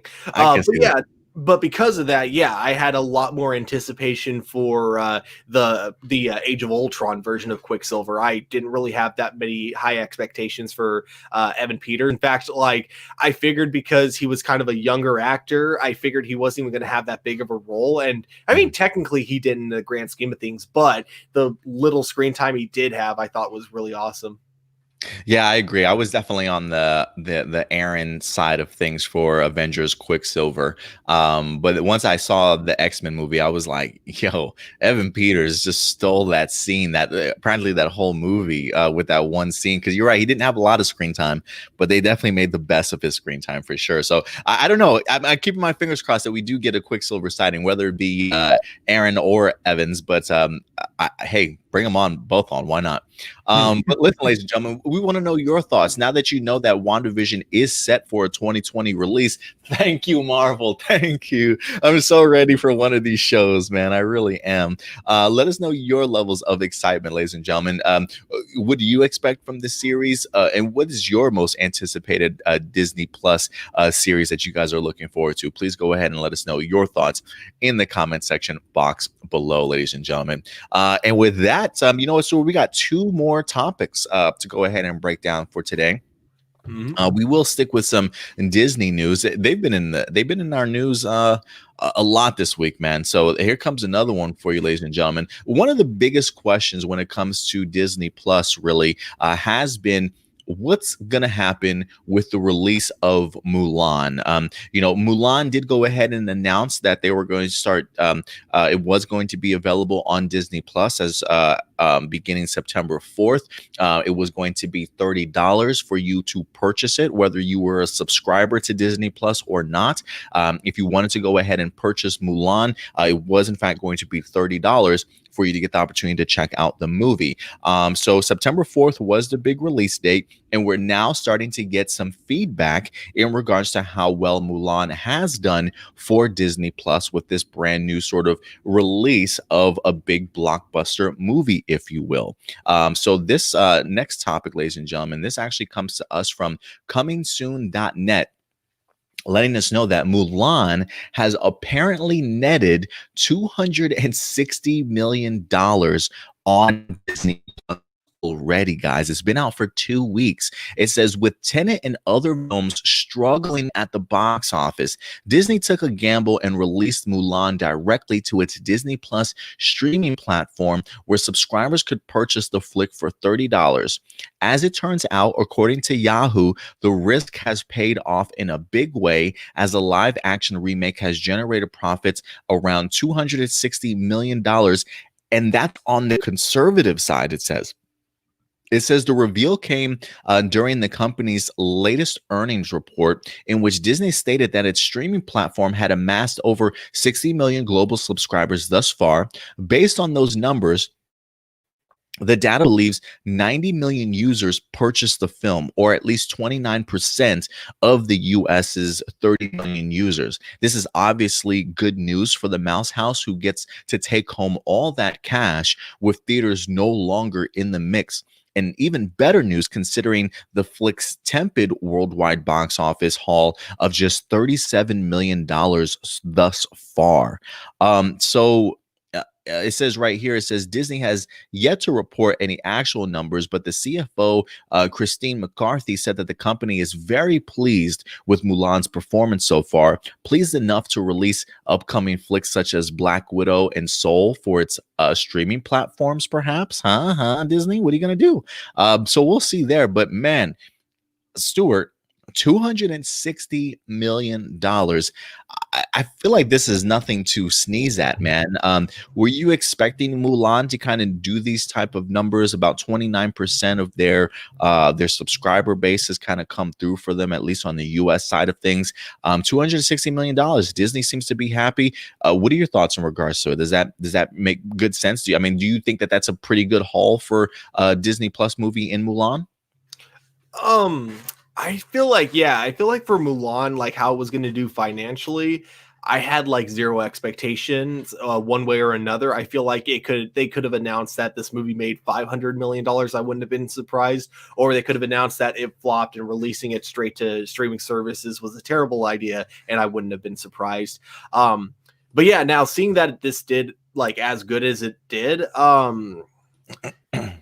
it's not super surprising, but it also kind of it's also like really funny to think about this aspect of it, which is that most people, I'm going to assume that most people who saw this movie did not see this movie alone, probably watched it with like a group of friends or with family members. Mhm. So I got to imagine, if this does $260 million with just people, sharing one account together, all chipping in to buy a ticket together, how big this movie would have been if it actually hit theaters, because I feel like most of those people would have still seen it if it hit theaters. In fact, people who probably are not watching it at Disney Plus would have also seen it in theaters, which means everyone would have had to pay for their own individual movie ticket. So it probably would have been a lot bigger. But just the fact that with that aspect in place of everyone, probably watching it with groups of friends or family, that they still made $260 million. That is actually really impressive. Yeah, I mean, you make a good point. Like the fact alone that a lot of people probably saw this with other groups of their friends, and the outcome still managed to be $260+ million. Like that is pretty impressive. I mean, the idea of what it could potentially have been in the movie theaters. I mean, when I think of a movie like Mulan, and just how big and epic of a scale the film itself is, I can easily see this movie, if theaters were open regularly, at least maybe bringing in 750, maybe $800 million sort of worldwide at the end of its run, sort of thing. So I still feel as though, yes, there certainly is a lot of money left out on the table. But considering the fact that this movie itself, I don't even know what the budget for this movie was. I think I was reading at least 200 million, if not a little bit more. I mean, this movie has already made its budget back in like 2 weeks. The fact that it doesn't have to split the cost with movie theaters. I mean, granted, they probably still have to. It probably still at least has to make about 300 million just for it to break even in regards to, like, if you add on marketing and things like that. But it seems as though like they're almost there in like 2 weeks. So all that's going to happen is just going to be added for them. And again, it's only been 2 weeks. And again, this movie does not become available for free until December, Stuart. So they still got themselves a good like 2.5 months to continue to build upon this. It's not like the run for Mulan has completely ended. You know what I mean? So there's definitely still more time for this movie to continue to gain more money. And I'll tell you what, man, I do think that there is something very powerful about word of mouth. Hearing people talk about how great this movie has been, or at least how good and solid that it certainly was. I know Indy certainly enjoyed it when he had the opportunity to check it out. So I have a feeling that more and more people are just going to go out and watch this because, listen, if a lot of people are talking about how good this movie is, and you're seeing that it is making a lot of making a lot of money, are you okay with sitting back and not watching this movie until December? Like for me, no. I need to buy this movie now. I need to buy this movie as soon as possible. One, so I can understand what all the hubbub is about. But I also people like to be included, Stuart. You know, like if people are all talking about Mulan and somebody hasn't seen it, that's almost like some sort of urge to like, you know what, I need to go out and see it just so I can be a part of the conversation and know exactly what people are talking about when they say how good this movie is. So the fact that we still have 2.5 months before this movie even becomes free and available to people, more people are certainly going to buy this. And so while I do think that they left a lot of money on the table, I got to think that this is a great sign for Disney that 2 weeks in, you've already almost made your money back. Mm-hmm. Yeah, I think overall it is going to do a lot better over time. I think you're definitely right about that. And I also think that there's enough people that don't know it's going to be free in December that you're still going to have people purchasing it probably like in November. Oh, that would suck. That would suck. Doing it like the day right before it goes free. Oh no. Yeah, there'd be people asking for their money back for sure, man. But you know what? I mean, look, let's compare this. So you look at a movie like Tenet, right? Who didn't have the ability to do what Disney Plus is doing. The idea that they have been so determined to stick around and wait for this movie to come out in movie theaters. And now that they have put their movie out in theaters, now we're seeing like box office for Tenet. What I'm seeing is just over $200 million, like $207 million worldwide, mind you. So I don't know how long Tenet is going to take to actually make any of its money back, if you will.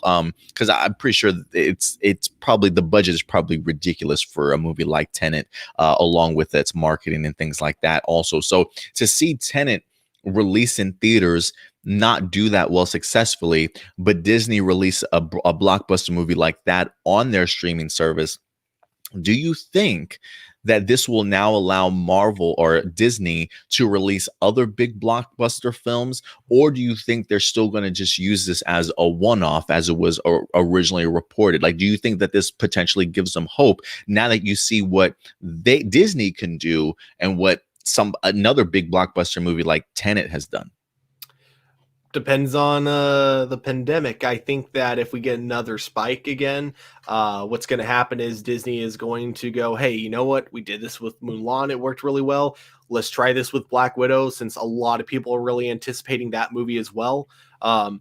So yeah, I do think that it's a huge possibility that we might be getting more Disney movies coming straight to streaming. Yeah, we'll see what happens. Again, nothing has been confirmed, but again, I do feel as though this is definitely definitely the direction that Disney was certainly hoping that it would go. And listen, I feel like Disney does have like is that like a advantage here compared to other studios. The fact that they have their own streaming service, I think, is a really fantastic idea that hey, you know, we don't have to necessarily do this like a traditional VOD, right? Like we don't have to license this out to like other streaming places to sell it, to where we have to like, you know, share profit and share some of our cut of what we made. Like we literally have our own platform where we can put our own movies at, that we can bring brand new subscribers, in which the subscriber base has also jumped for this movie. Also, people have been having to become subscribers and also pay for Mulan also. So this is just so much extra change into Disney's pocket that they definitely have an advantage over the competition if they decided they wanted to cut out the middleman altogether. I hope not, because I love going to the movie theaters, but I'm kind of also thinking that maybe because of what they've seen, maybe there are some movies that they would be open to doing this with. Maybe not all of them, though. Yeah, I would agree, but at the same time, yeah, I would hope that this isn't like a thing that becomes like a normal thing for movies at all. I still want movie theaters to be a thing for many years to come. But I think just given the circumstances, I think putting your movies on video on demand is probably like one of the best solutions. And just because you didn't get your premiere in theaters, to me, doesn't mean you can't have your movie still be in theaters. I still think that if they decide that once Good theaters point. open up, like a lot more all around the world, they could still re-release Mulan and people are going to go see it. Same with if they Good point. decided that they wanted to put Black Widow on Disney streaming services. I feel like people would pay to see it on Disney Plus. And those same people would probably pay to go see it again in the movie theaters. I can guarantee you, if Black Widow comes out on Disney Plus, I will watch it there. But I will definitely watch it again if they re-release it in theaters, because I can guarantee you that's the type of movie that I want to see in theaters. Yeah, no, I definitely agree with you there, Stuart. While I'm definitely thrilled with what Disney has been able to accomplish with Mulan, because of the fact that I definitely do love the theater experience. I certainly would love to see those movies in the big screen. So, but you're right, they easily could, if they wanted to, release it at some point in time in the theaters when things hopefully get back to normal going forward. So we'll see what happens here, man. But the landscape for movies certainly just got a lot more interesting here. So guys, listen, I'm kind of curious. Have you seen Mulan? If you have seen Mulan, did you think it was certainly worth the price? I mean, considering the fact that you also get to keep the film for the entirety of your subscription after you purchase it. Also, I definitely plan on purchasing Mulan here within the next couple of weeks for sure. So $250 million, nothing to certainly sneeze at. A lot of money left on the table, but certainly, again, 2 weeks in, this movie is certainly going to make a lot more money than I think some people originally expected. So we'll see what happens there. But guys, let us know your thoughts in regards to this in this move going forward. But we got one more topic, Stuart, we're going to go ahead and talk about, and one that I'm really eager to get into, man, to be honest with you. One of the biggest questions, guys, that we've had over the past couple of months has been, what is going to happen with the DC Universe app? We have been seeing over the past several months a lot of those original exclusive shows to DC Universe now being shared with other services. Stargirl not only aired on DC Universe, but also CW.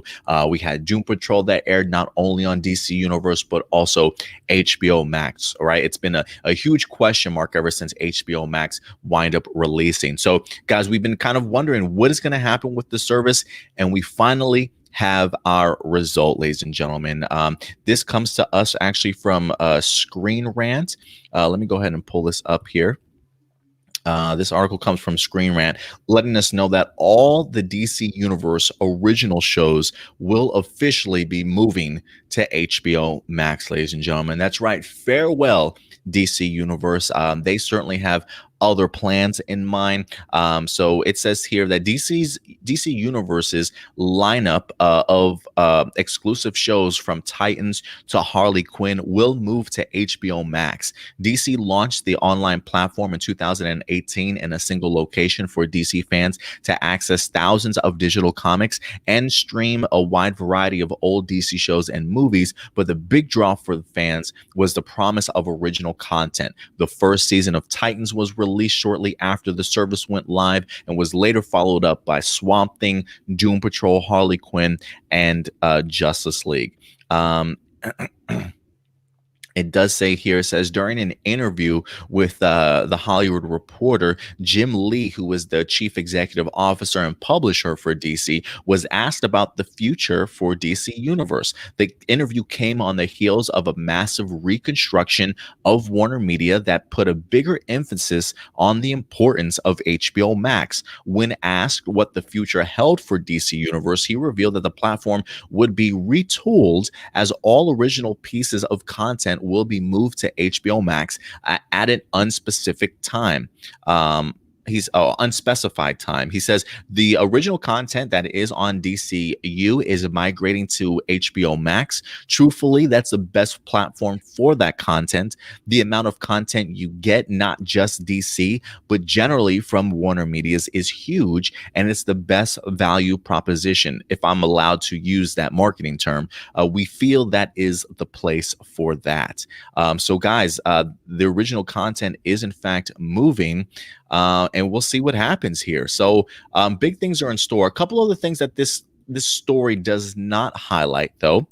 For those of you who are wondering, so does that mean DC Universe is going to be completely shut down? No. The DC Universe is going to be transforming into something completely different.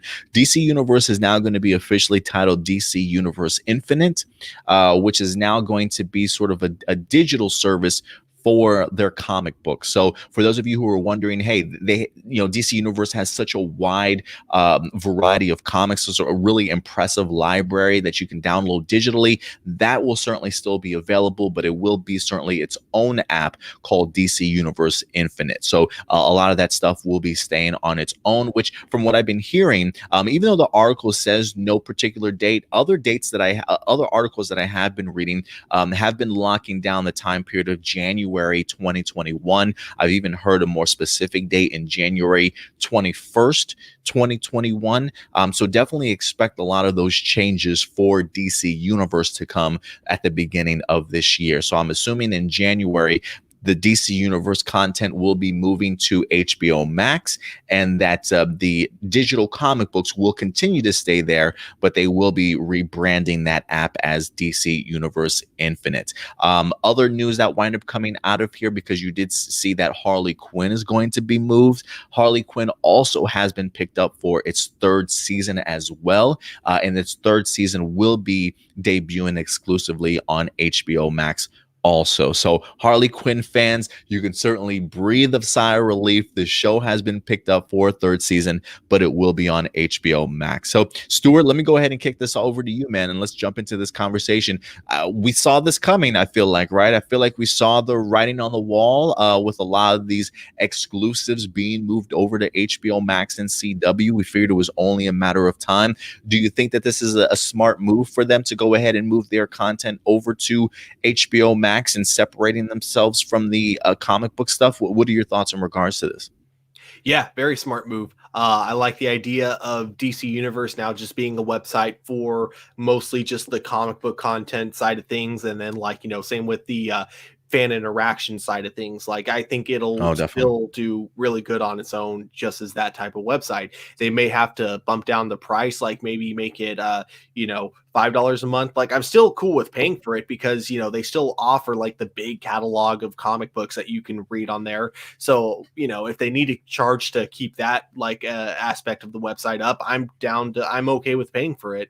But yeah, I feel like all these shows in general would fit in really well on HBO Max. The only show I'm kind of worried about, though, being an HBO Max show specifically, would be Young Justice. I do feel like that's a show that, because it keeps coming and going, it feels like, because I feel like the time between this new upcoming season and season 3 has been so long that people are probably under the assumption that the show is canceled. I do kind of want that show to go on either Cartoon Network or Mm. man, another trying to think of one. I guess sci-fi could also work as well. Oh, But yeah. I want it to be on television too, because I want people to see that the show is still on the air and hasn't quite ended yet.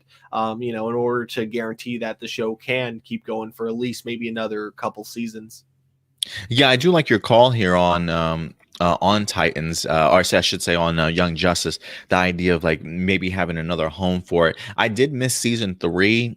So I'm not quite sure if what that content was like. Like, was there any adult aspects to Young Justice for the most part, or if it felt like it was still pretty family friendly? I mean, maybe that is Oh no. something. It would have to be moved to Adult Swim if they put it on Cartoon Network. But Oh, it Adult would. Okay, I Swim, see. I see what you're saying. because Adult Swim doesn't just do like the really cheap, silly shows. They also have produced like some really good adult content as well. And I think Young Justice would fit in perfectly as I think it would be perfect as the first show to start Adult Swim because kind of like what they did with Samurai Jack Mhm. back when they had the season 5 of Samurai Jack. It'd be that perfect show to like end the the kid I don't know if they have a name for it, but the kids block essentially of cartoons, and to be the perfect show to start the Adult Mm. Swim block because it's not quite, it never gets too graphic, it never gets like too violent to where it's just over the top. It's just violent enough to where like it wouldn't be the worst thing in the world if a kid saw an episode of it, but at the same time, you probably wouldn't want your kids watching it necessarily. So Okay. yeah, I think that would be the perfect starting block for Adult Swim shows. Okay, that's. I mean, yeah, that definitely sounds like a great option for sure. One of the other things that jumps out at me is like, um, I'm a part of me is kind of hoping that if Swamp Thing definitely is going to be moving over there. Like I know Swamp Thing has the opportunity to be on CW here this fall, starting in October. For me, it still feels odd that Swamp Thing is even going to be on the CW, to be quite honest with you, because it definitely feels more like a HBO Max friendly show. I'm wondering if it gets enough eyes on itself, though, here in CW, if that move to HBO Max maybe helps them out in regards to, hey, now we've got the ability to have a bigger budget. You know what I mean? To maybe do something with something like Swamp Thing now that it is kind of on that home with more eyes. I mean, look what how it benefited Doom Patrol, moving over from season 2 over to HBO Max, more eyes being drawn to it, and now it being like one of their biggest, shows on their streaming service that they have. So, I keep my fingers crossed. I know it's been listen. I know how it's one of those things where it's like we probably will never get any more Swamp Thing. But damn it, if this move couldn't help it, I really hope that it certainly does. So we'll see what happens, or at least opens up the opportunity for maybe like a Justice League Dark series or something like that if they wanted to kind of go down that path going forward. But I think the move works perfectly well for this. I really do. I think shows like Titans will certainly benefit from it also. I was thinking when they first announced this, like, man, it would have been interesting to see Stargirl moved over to HBO Max, but watching Stargirl on CW, that truly feels like almost like the perfect home for that. So I can see that still being exclusively on CW. But yeah, the rest of the HBO Max, the DC Universe shows makes perfect sense, and I'm really glad that they finally made this move because it just felt like DC Universe was just kind of treading water at this point. Mhm. Just thought of this though. You just need one person to watch Swamp Thing, and that person is J.J. Abrams because he's going to be playing a huge part going forward with Justice League Dark on HBO Max. Oh, that's Not true. that show specifically, but Mhm. just the dark side of the DC universe on HBO Max. So I feel like if he sees the show Swamp Thing and sees how good it is, there's a good chance he might say, "Hey, you know what? This show is still decently recent. Why not, instead of just rebooting Swamp Thing, why don't we just keep this continuity and then just have basically Swamp Thing's Earth, I guess, Mhm. be like the Justice League Dark universe, I guess you could do it that way."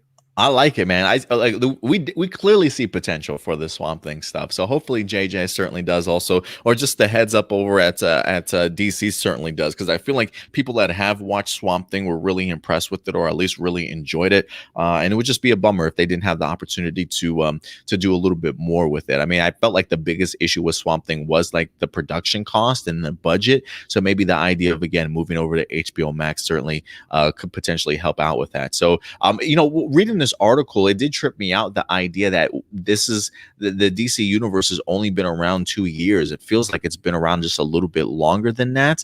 But 2 years, not too bad for what they certainly tried to accomplish. Just a little bit of a bummer that it didn't get to its full strength here. But HBO Max has certainly been extremely wonderful also in its own right. So I'm glad with the choice here to move everything to HBO Max. It feels fitting. Agreed.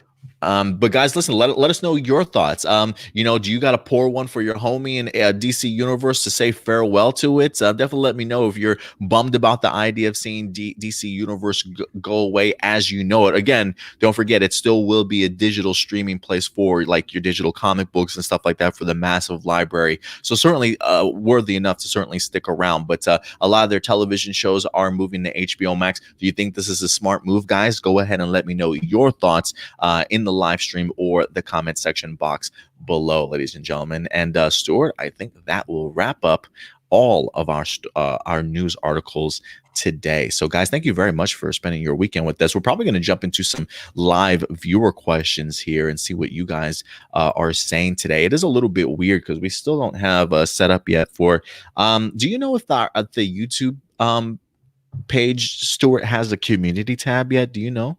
I don't think so. I think you have to have like 1,000 subscribers for it to pop up, if I'm not mistaken. Okay. So we got some work to do before we get to that particular point in time. Let's see if we can. If you want to go ahead and pull up some comments, we'll go ahead and dive into some of those questions. I'm trying to see if there was something Oh, sent. Okay. something I brought up in the beginning. Apparently, you are not lagging on, the actual end of YouTube and Facebook, just on my Okay. end. So it might have been my really bad connection.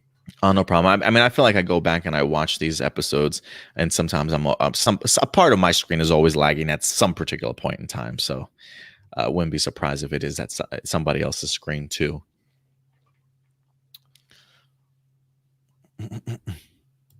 There we go. What are you looking forward to in season 3 of Harley Quinn, season 4 of Young Justice? And will Young Justice be on HBO Max like Titans and Harley? Yes. Yeah.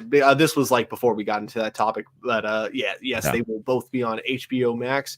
And yeah, it is awesome that Harley Quinn season 3 is confirmed for a third season, because I know for a while that was something fans were worried about. What I'm looking forward to in season 3 is Ivy and Harley's relationship growing, I guess, now that they are officially a couple.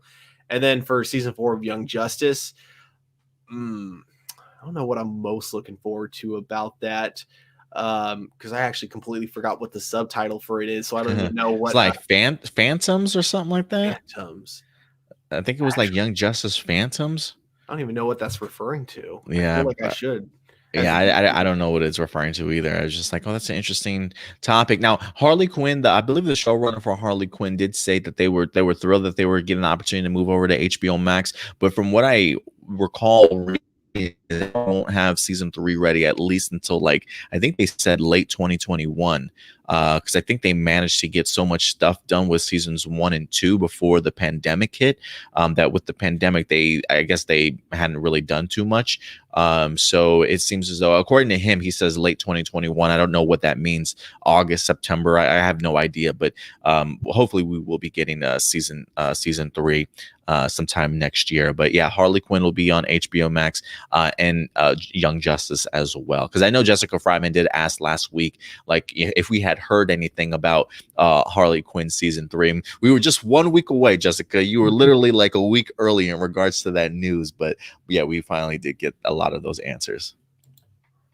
And then if Jonathan Mayers is going to be a major villain like Thanos, then shouldn't they not give spoilers like that?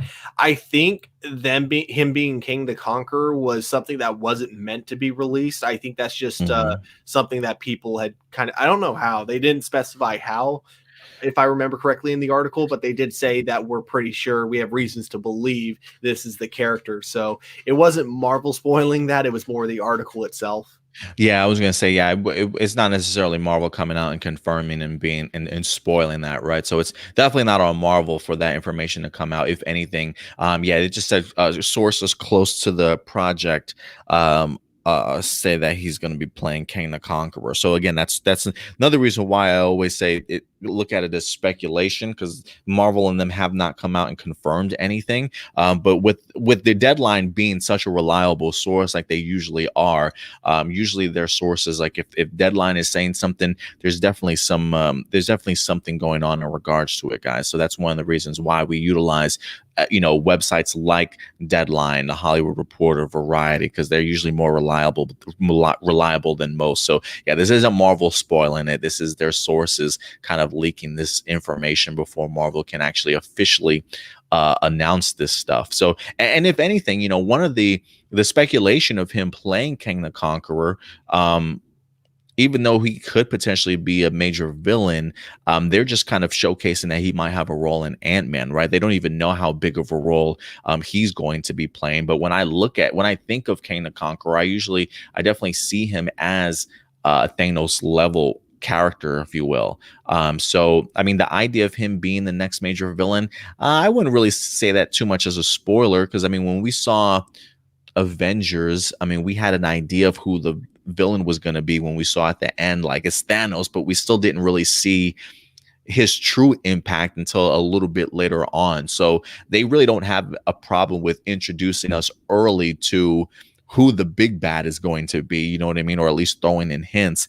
So it'll be interesting to see how they introduce Jonathan Majors if he is playing Kang into the Ant-Man series. Like, and that's one of the things that we talked about, right? Was the idea like he doesn't have to come into this movie and be Kang the Conqueror that we all know and love, right? Like he could be on some sort of very, I don't want to say secret mission, but being very incognito, maybe not wanting people to know who he is, but still having sort of a major role to play. Maybe at the end of the movie, that's when it gets revealed like there's more to this guy than we expected. Oh, that's because he's Kang. You know what I mean? So we'll see how it's utilized. We really don't know, but it was just simply speculation from Deadline at this point.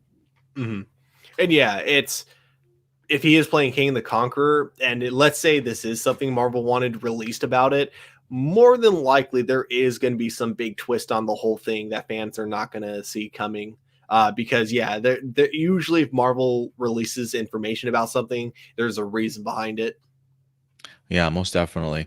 Quick shout out to Mikey. What's up, Mikey, for certainly coming through. Also, appreciate you spending your weekend here. Says love the casting. I'm wondering if he's talking about Jonathan Majors as Kang or a Tatiana Maslany as She-Hulk. Probably both. But if anything, I probably say maybe Jonathan Majors. But yeah, I love the casting for both, Mikey. So whichever one you're referring to, I absolutely love it, man. I think I just feel like Marvel's just so talented when it comes to picking out people for these particular roles. I just feel like they do a really fantastic job in regards to that. Mm-hmm.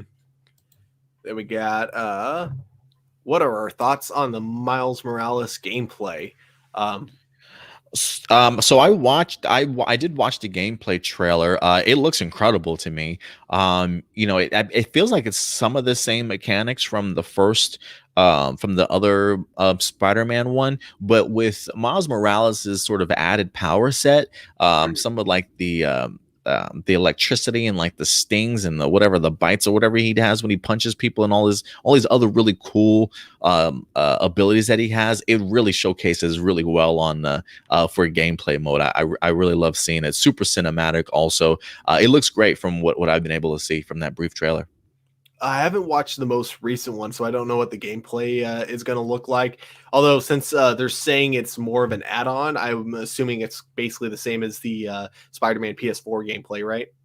Yeah, this was just really showing a ton of like combos and stuff that Miles Morales can do. It was a pretty epic like brawl on either the Brooklyn Bridge or one of the bridges out in New York. It was like completely falling apart and stuff. So you've got collapsing and things like that, explosions. So you've got Miles trying to not only defeat the bad guys but also keep the bridge together and save people's lives. It's Spider-Man epic. You know what I mean? Mm-hmm. Sounds Yeah. like it's going to be a blast. I can't wait. Yeah, I'm super pumped for it. Like I don't even have a PS4 or right now, and I am looking also at the idea of we've got PS5 coming out this year. We got the new Xbox coming out this year. I'm gonna have to start saving some money, man. I gotta get one or two of these consoles. So we might have to just start launching off this Patreon just so we can make some money to get these consoles, man.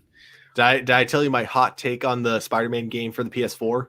Uh-uh. That version of Peter Parker is probably my all-time favorite version of Peter Parker Oh, in really? media. So like, Nice. yeah, even though I love Tom Holland, I love Tobey Maguire, I think this guy or this version of Peter Parker is better than both. Nice. From the PS4 game? Yeah.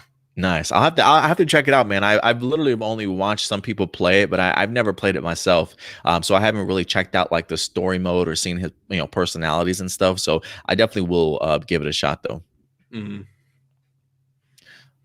Let's see here. Anything else up there?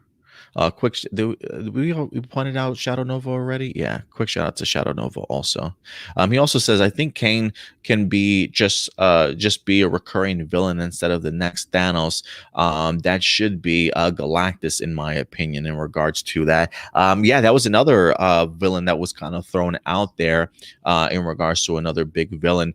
I know you said you didn't know too much about King the Conqueror because I was going to ask you, do you see him being as a recurring villain, or do you hold him up there with somebody the likes of Thanos? I feel like I honestly feel like Kang, just considering everything that they've done with time, and that just truly being his one of his biggest purposes.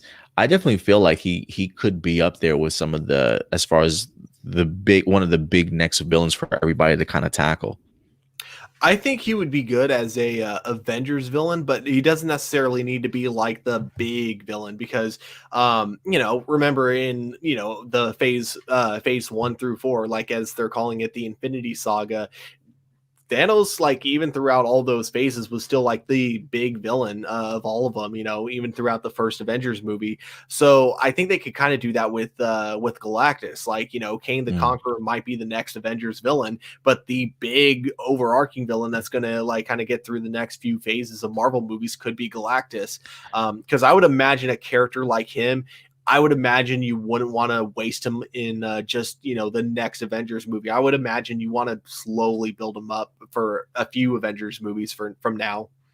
I'm kind of curious. Talking about the idea of Kang as a recurring villain here, do you think that he could be in line for maybe more like a Loki role, if you will? That yeah, actually. And that just kind of came to mind when he said recurring villain. You started talking about the idea of Galactus being really that overarching big villain throughout the series, but somebody that has had still meaningful impact to still let his presence be felt, like in a sense of Loki. While Loki does have that big moment for Avengers as that one of their main villains, he still plays sort of that a significant role throughout that phase until we even get up to that big villain and Thanos. So yeah, maybe Kang could be utilized sort of like a recurring role. Sort of like Loki. I kind of like that idea, Shadow Nova, now that you bring it up. I mean, I would be perfectly okay with both, however they utilized him, but I never put any thought into the idea that maybe he could be like um, a Loki role. I think that would kind of work out too, Shadow Nova. hmm And then yes, I'm not the only one who thinks this. Peter Parker is peak Peter. He agrees with you, Stuart. Yay. Um, yeah, I'm kind of curious if anybody else has played the game, if they've really been impressed with that, honestly. Yeah, there are definitely some tear jerking moments in that game. It's really good. Oh, really? It's that impactful, huh? hmm It looks like Alec is pouring out one for his homies on the DC shows. Also, farewell DC Universe. That's right, guys. Pour one out for DC Universe right now. For a show for listen, I really enjoyed what DC Universe was able to bring. I'm thankful that they gave us a Titan series that I've come to enjoy. A part of me is not gonna lie though, Stuart. I don't know if this is gonna be a popular thing to say, but I'm almost. Is it bad to say like I almost want this version of Titans to end? Like I almost want like maybe one or two more seasons of this, and then can we just rebrand and do something else after this and give us like a different take on the Titans? Like I almost really want a different take on this on these characters, honestly. Like I like I what I'm mean, getting, but a part of me is still kind of holding on to like that Marv Wolfman, George Perez type of new Teen Titans. Like I feel like that's really where I would love to see this show go, or if they did a different iteration for the show. You know what I mean? yeah, like I agree with you, but probably for the wrong reasons. Because for me personally, and I've tried. I It's know. I want to like Titans. I want to point that out first. I really want to like this show, but man, I just can't get into it. Like the first half of season 2 almost hooked me, but then I've never seen a show like suddenly go from because all of season 1 I just thought was garbage, right? And I've never seen a show go from like absolute garbage to oh, there's some really good potential. Oh, I'm really oh no, it's garbage again.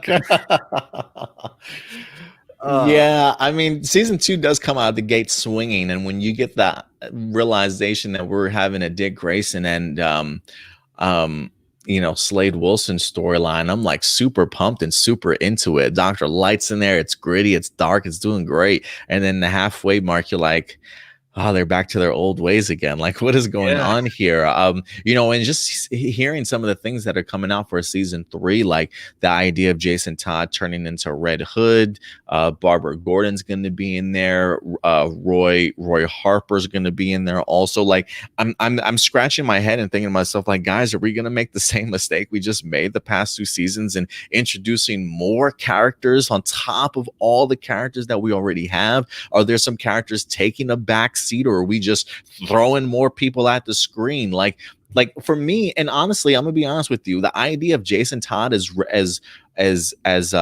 Red Hood right now, I'm like, what are we doing, guys?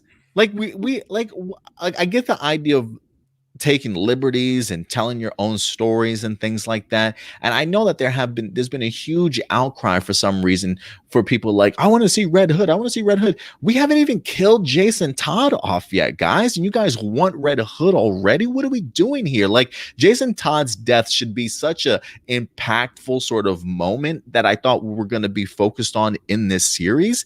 And so it's like, we're not going to get that. Are we just jumping over his death and going to be turning this kid into Red Hood? Like, is he all of a sudden going to be like that butt hurt over what happened to him in season three because some girl broke his heart? Oh, and the team doesn't want him around. Let's turn him into Red Hood. Come on, man. Like, what is going on here? Like, maybe they knock it out of the park. You know what I'm saying? And maybe sometimes I can be a comic book purist. Like, man, I really wish that they would follow, the timeline of things like that. But just considering what Titans has done in the past two seasons, the fact that they're already turning Jason Todd into Red Hood and adding more people, I can't lie. Like, I am a little bit worried. Like, I am a little bit concerned for Titan season three. And again, this is me, somebody who has, for the most part, really, I've enjoyed Titans, but I definitely have my issues with it. It doesn't, I don't know how I'm feeling about season three already with some of the announcements we've gotten. Mhm. Yeah, and I definitely feel that because yeah, like my biggest issue with Titan season 2 was that there were so many characters that the show just out of nowhere became super unfocused because they wanted to have everyone have their own like little subplot going on, but none of those subplots got to even develop because they had to like end them all so they could reunite at the end of season 2. You know, so my worry is that if they're doing this, if they're adding 3 more characters and all the characters they've already established continue to stay on as series regulars, if they try to branch them all off and they wait halfway through the season to do so, to give them all their own storylines and all that kind of stuff, it's just going to make the whole thing just one big clusterfuck, and it's just not going to work once again. So, I'm with you. Like, I'm hoping they've learned. I'm hoping they have some like formula that they figured out for this season. But yeah, with everything I've been hearing, and I think oh, never mind, you're back. Now you're muted. Yeah, because I was like, yeah, I was like, where's the internet? Is it what's going on? But yeah, it's like one of those things where it's weird because it seems like, yeah, the biggest mistake that they made with season 2, it feels like they're just making it again by introducing so many more characters. But I don't know. I want to, like I said, I'm not hating on this show just to be a hater. I really want to like this show. So I really want them to surprise me next season, but I'm also not getting my hopes up at all. Yeah, no, I definitely understand, Stuart. Like, because sometimes it's even frustrating for me because I watch the series and I see gold, and then I'm also seeing parts that just really frustrate me, and sometimes either don't make sense or it just seems like it's just an overload for the show at times. So it can be frustrating just as a viewer watching it. But so I definitely get what you're coming from. But again, I have hope and success that Titan season 3 it pulls off pretty well, but just some of the things that I've been hearing coming out about it definitely does have me a little bit worried. But who knows? We'll see what happens. But yeah, a pouring one for certainly for all DC Universe shows. And then Shadow Nova says I think maybe they should have been a season 4 thing to introduce Red Hood. Yeah, stretch storylines out a little bit. Nothing wrong with that. You don't got to give us everything all at once, you know. Mhm. Yeah. And it was weird because I thought like the whole point of hiring a really young actor to play Jason Todd was that they were going to have him grow into the role of Red Hood. But Mm. it's weird that that doesn't seem to be the direction they want to go with it. Yeah, I'm just trying to think if there's any other like motivations that Jason Todd would have to want to fight up against his own Titans, or like if he's got a bone to pick with them. I mean, I know we saw at the end of the season 2 when they were sending Donna Troy's body back to, I'm assuming, Themyscira. We saw, Jason Todd on his bike separate from the group. I remember him getting hurt because of the fact that Rose turned out to be like a traitor, if you will, getting close to him. But I'm just like, damn, is he that like, I guess he's that young and immature and just doesn't know how love works. And he's just like, my heart's broken. I hate you all.